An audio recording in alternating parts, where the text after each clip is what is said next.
Well, let's now bring in Mohammed Cherkaoui, a professor of conflict resolution and diplomacy at George Mason University. Mohammed, let me ask you about the broader Israeli strategy here. We see these escalating raids and arrests in the occupied West Bank too. This all goes beyond destroying Hamas, it seems.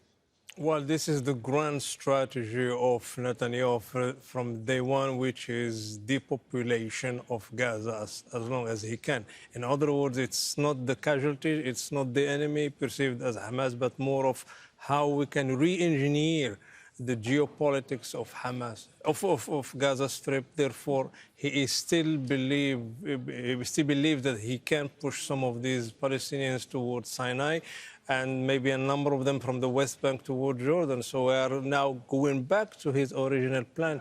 Therefore, I think the height of this veracity of killings is going to increase further and further, and I'm not sure that there is diplomacy back in business. Well, given that, and given how high this death toll could escalate, I'm wondering what appetite there is in international capitals watching this happen. Is what's happening behind the scenes in line with what's being said publicly?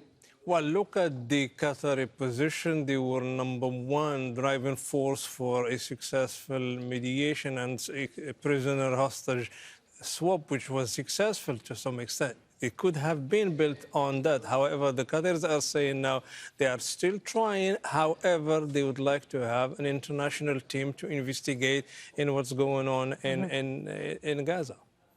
Well, it's interesting to see that, but I'm curious also about the U.S. position, because obviously they've come out and said more strong words just in the last few days. Yes, but the Blinkens of the United States have not done much, because on his last trip, Blinken was told that this time we're not going to kill many civilians in Gaza.